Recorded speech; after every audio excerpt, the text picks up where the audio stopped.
নৈহাটিতে তৃণমূল কর্মী সন্তোষ যাদবের শুট আউটের ঘটনার পরেই গরিফা সিং ভবনে অগ্নিসংযোগ। আর এই ঘটনা নিয়ে ব্যারাকপুর বিজেপির প্রাক্তন সাংসদ অর্জুন সিং কি বললেন শোনাবো আপনাদের। অভিযোগ করবে তাহলে অজয় প্রসাদকে কে মেরেছিল? যে মেরেছিল 1.5 মাসের মধ্যে তাকে ছাড়িয়ে এনে এই পার্থভৌমিক তাকে এলাকায় ঢোকাতে গিয়েছিল, তখন সনত আর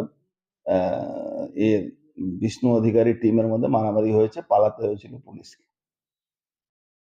এই ছেলেটা যে সন্তোষ যাদব যে খুন হয়েছে, সাতটা চালায়, সাতটার বুকি আছে, ওখানে একটা লোটো চলায়, এই সবার পিছনে কিন্তু গুড্ডু বলে একটা ছেলে আছে, ওই লোটোর মালিক।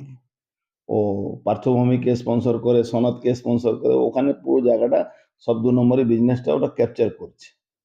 এবার এই গন্ডগোল সন্তোষ যাদবকে 21 সালে গুলি মেরেছিল, 2-3 বছর আগে ওকে গুলি মেরেছিল, প্রাণে বেঁচে গেছিল যে রাজেশটা। মাঝে মাঝে এদের ওই কে জমি ওখানে বেচবে তার জন্য গন্ডগোল। ওই অশোক চ্যাটার্জি বয়ান শুনছিলাম, অশোক চ্যাটার্জি বলছে সব 7টা জুয়া মদের ঠেক সব ওই রাজেশ চালায়। তাহলে পুলিশ কি করছিল? তুমি কি করছিলে ভাই? তুমি তো ওখানকার সব জমি বিক্রি করার মালিক তো তুমি। যত গরিপুর জুট মিলে জমিগুলো লাইনগুলো যে বিক্রি হচ্ছে, ওখানকার মেশিন চুরি করে বিক্রি, সব তো নেপেথ্যে অশোক চ্যাটার্জি আর সনদ দে আর এই গুড্ডু। ওখানে এই জমিগুলো ব্যবসা নিয়ে গন্ডগোল হয়েছিল, আরো 2 দিন আগে আবার মারামারি হয়েছিল এদের মধ্যে।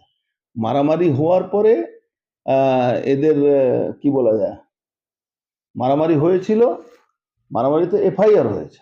এফআইআর হওয়ার পরেও এদেরকে পুলিশ কোনো অ্যাকশন নেয়নি। পুলিশ যদি অ্যাকশন নিত আজকে এই ঘটনাটা ঘটতো না, কারণ নামে এফআইআর হচ্ছে, পুলিশদের ডাকতো, ধমকাতো, চমকাতো বা জেলে ঢুকাতো, অ্যাকশন হতো না। আজকে থানায় আজকেও মারামারি হয়েছে, মারামারি হওয়ার পরে থানা যাওয়ার পথে এই গন্ডগোলটা হয়েছে। এরা 6 জন ছিল না 5 জন ছিল, আর ওকে ও যাচ্ছিল থানায়, ওকেও থানা যাচ্ছিল, ওকে ধরে পিটিয়ে মেরে দিয়েছে। এই হয়েছে ঘটনা। সেখানে পার্থভৌমিক বলছে গুলি চলছে, সনদ দে বলছে গুলি চলেছে, অশোক চ্যাটার্জি বলছে গুলি চলেছে, পুলিশ বলছে গুলি চলেনি। আমি বুঝতেই পারছি না কি কারা সঠিক বলছে, পুলিশ সঠিক বলছে না পার্থভৌমিক সঠিক বলছে, না এরা এরা কি করছে?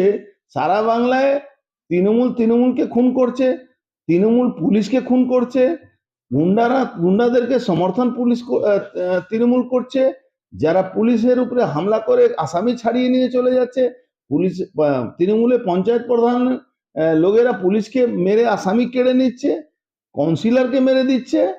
আর এখানে পড়ে আছে যে তৃণমূল কে বিজেপি মেরে। বিজেপি অত ক্ষমতা থাকবে, তাহলে বিজেপি করা লোক কি মদ বিক্রি করতে পারে? বিজেপি করা লোক কি সাট্টা চালাতে পারবে এখন এই জমানায়? এই মমতা ব্যানার্জি রাজত্বতে এটা কি সম্ভব আছে? তার মানে নিশ্চয়ই কে বিজেপি কে তৃণমূলে তো মানুষ বুঝে নেবে, অসুবিধা তো কিছু নেই। এটা অবৈধ ধান্দা লড়াই, তার মানে অ্যাকচুয়ালি এটা জমি বিক্রি করা লড়াই। কেন অবৈধ ধান্দা রাজেশের করার ক্ষমতা নেই? কেন ওখানে পুরোটাই কন্ট্রোল আছে, এর কাউ আছে, ওদিকে গুড্ডু আছে, ওদিকে পার্থভৌমিক নিজেই আছে। তো এটা কিন্তু গন্ডগোল, অনেকদিন ধরে ওকে গুলি মেরেছিল, আজকে যে সুযোগ পেয়ে যে এটা মার্ডারটা হয়েছে, পুরনো ক্ষোভ।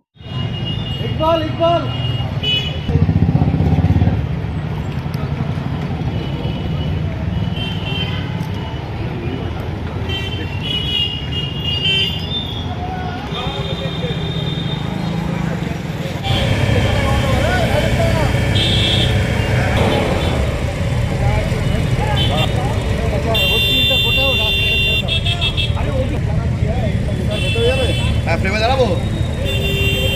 হ্যালো, আরে ভাই করে বলো, এখানে আওয়াজ আছে, দাঁড়াবো দাঁড়াবো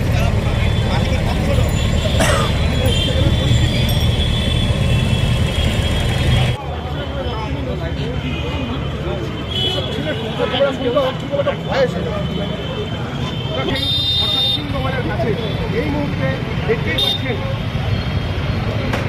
মুহূর্তে আমি দাঁড়িয়ে আছি পরিবার ঠিক লালদিঘির কাছে। আপনারা দেখতেই পাচ্ছেন দাউ দাউ করে চলছে আগুন। এরপরে কিন্তু ফায়ার ব্রিগেড